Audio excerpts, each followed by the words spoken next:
Obrigada. Excelentíssimo senhor deputado Fábio Trati, muito obrigada pelo convite.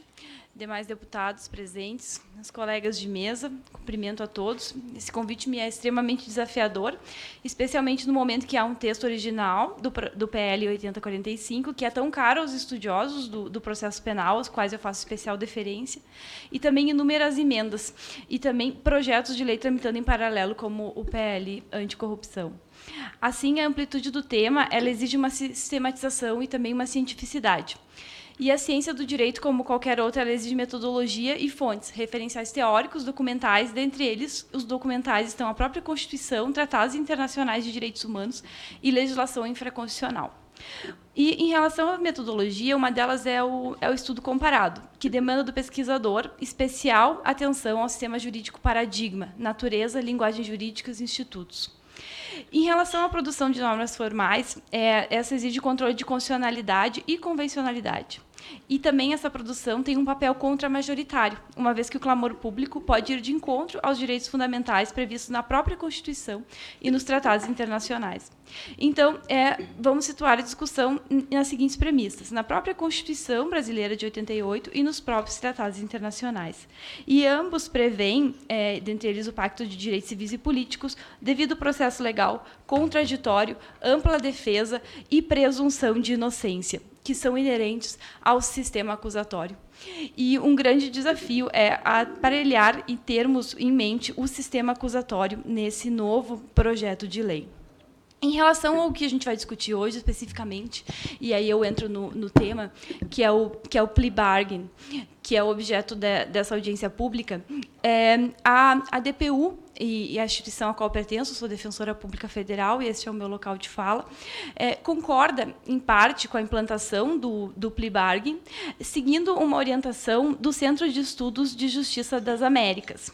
O que é o Centro de Estudo de Justiça das Américas? É um organismo internacional do sistema americano, criado em 1999 pela Assembleia Geral da OEA, que tem como objetivo estudar os sistemas de justiça da região sob a ótica dos tratados internacionais dos direitos humanos.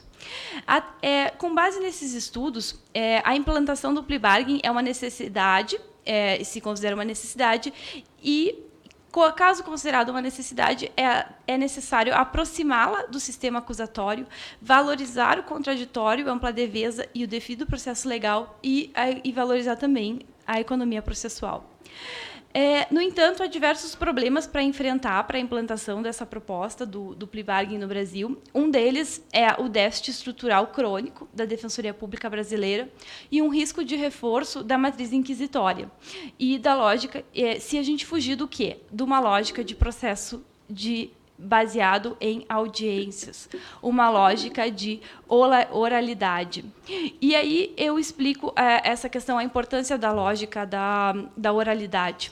Hoje em dia, na nossa prática, com uma grande quantidade de processos, um judiciário sobrecarregado de processos, se verifica o quê? Quando uma automatização e não uma virtualização de procedimentos e uma fuga da oralidade, muito em razão também do déficit de defensores públicos. Muitas vezes, excelências, a gente pode verificar que são ofertadas propostas por escrito, sem nenhuma possibilidade da defesa contraditar estas propostas.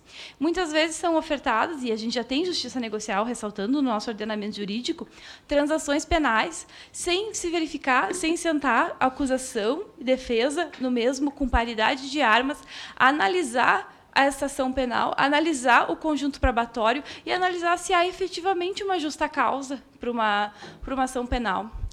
Outro dia, eu me deparei com um caso que tinha uma pauta gigante, umas 10 audiências, e eu sou defensora do que a gente chama do chão da fábrica. Eu estou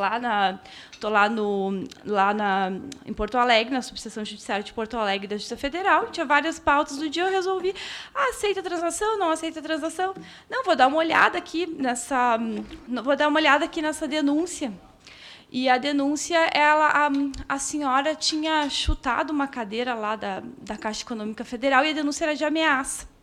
No entanto, não havia o verbo nuclear do tipo, não havia uma conduta de ameaça, não houve fundado temor, não houve temor por parte do agente que havia atendido, e também sequer houve um dano. Então, na verdade, não era um tipo penal, e se estava oferecendo uma transação penal por um fato que era atípico. Então, a nossa realidade hoje em dia é essa. Então, não se nega o plea bargain, no entanto, para se fazer plea bargain, se deve ter paridade de armas, contraditório, ampla defesa e se deve ter acesso, sim, às provas produzidas pela acusação. Esse acesso às provas produzidas pela acusação é imprescindível, inclusive para a defesa avaliar se há uma justa causa para esse processo penal. E, em razão disso, não aceitação de uma proposta por um fato atípico e sim o arquivamento desses autos. Bem, estão em jogo hoje em dia alguns projetos de plea bargain e, por exemplo, o que se analisa aqui, que foi apensado ao PL 8045, é o PL 4524, de 2019, e partindo desses pressupostos aos quais eu referi, há algumas observações em relação a esse PL. Um deles é a centralidade no artigo, do artigo 28A, uma centralidade no Ministério Público, e no sentido de que o Ministério Público ele indicaria, por exemplo, uma entidade pública e não haveria, por exemplo, princípio do contraditório, simetria e paridade em relação à defesa, porque a defesa também poderia indicar e o juiz poderia decidir, por exemplo, uma prestação pecuniária, e não somente o acusador indicar. Em relação à oralidade, deve-se ficar muito claro que esse procedimento é oral, havendo uma impossibilidade de oferecimento escrito, e esse procedimento é oral perante um juiz de garantias, que vai avaliar justamente a questão probatória posta em prova. E sim, não se verifica, há uma possibilidade, sim, de oferecimento de propostas sem justa causa, e violando o princípio da lesividade, quando a gente verifica, por exemplo, no artigo 28A, parágrafo 8º, que, havendo uma recusa de homologação, o juiz vai fazer remessa dos autos ao Ministério Público para análise da necessidade de complementação das investigações. Isso significa o quê? Que pode ser oferecido uma proposta e sem o término das investigações, e, portanto, o Ministério Público ele pode complementar a investigação. Isso é inconstitucional. Por quê? Porque viola, inclusive, o contraditório, justamente porque a defesa não teve acesso, e a defesa não teve acesso àquele conjunto probatório necessário a se analisar se efetivamente é caso de um processo penal. Então, a necessidade de complementação das investigações se considera que é inconstitucional. Inclusive, a justa causa já deve estar presente, todas as provas já devem ter sido expostas em juízo com acesso à defesa. Em relação ao artigo 395-A, na prática, se verifica, e eu vou ler aqui o artigo 395-A, que refere o seguinte: após o recebimento da denúncia ou queixa e até o início da instrução, o Ministério Público ou o querelante e o acusado, assistido por seu defensor, poderão requerer, mediante acordo penal, a aplicação imediata das penas. Esse é o dispositivo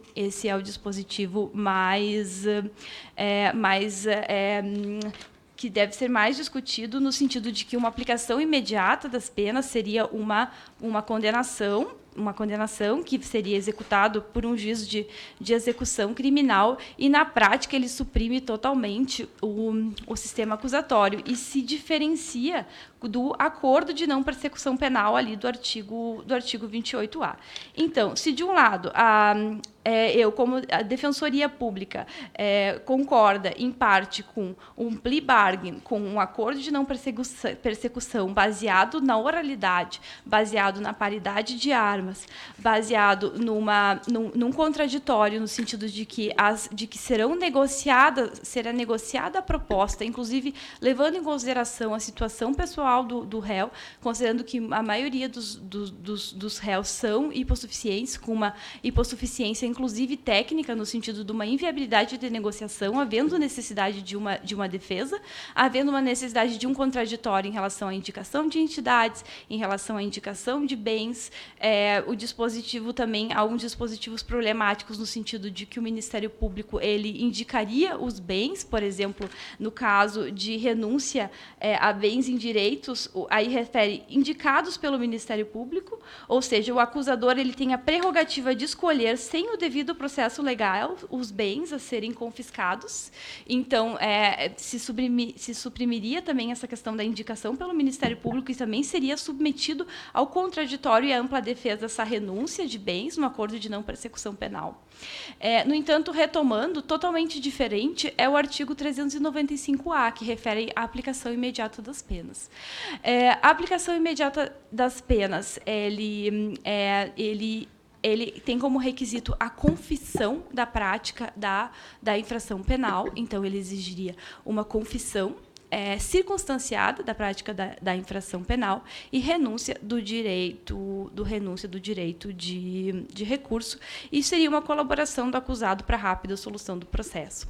Então, na prática, considerando o nosso sistema com uma deficiência de oralidade, com uma deficiência de sistema acusatório, que a gente parte de uma matriz inquisitória do atual Código de Processo Penal, na prática seria uma confissão e uma aplicação imediata de penas que, de forma alguma, contribuiria com o desencarceramento e com a reafirmação do sistema acusatório e da ampla defesa.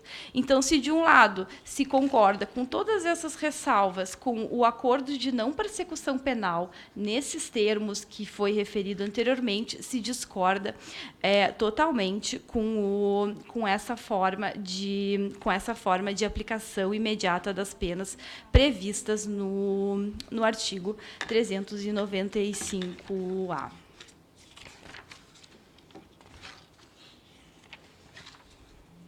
Bem, uma questão também muito importante é a separação de juízos,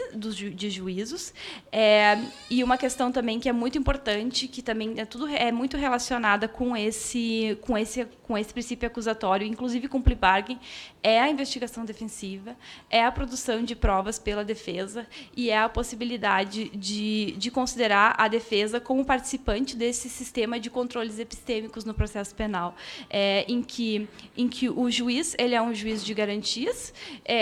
De um lado se tem um juiz de garantias e um procedimento investigatório, de outro lado se tem um juiz instrutório que não tem acesso às provas que o juiz das garantias teve, e também tem o juiz que garante na audiência de formalização esse plea bargain.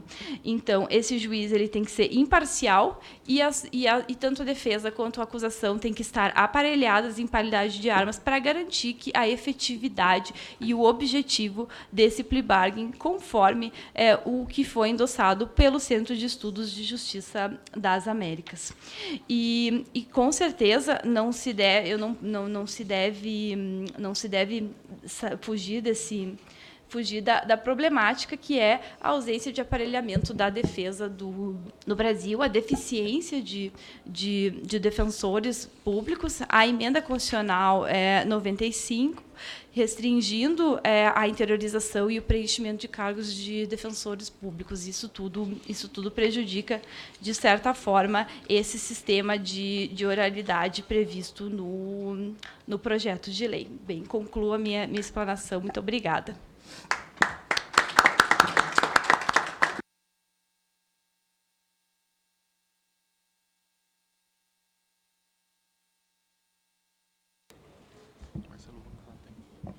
Saúdo a presença dos deputados João Campos, Marcelo von Hatten, sejam bem-vindos.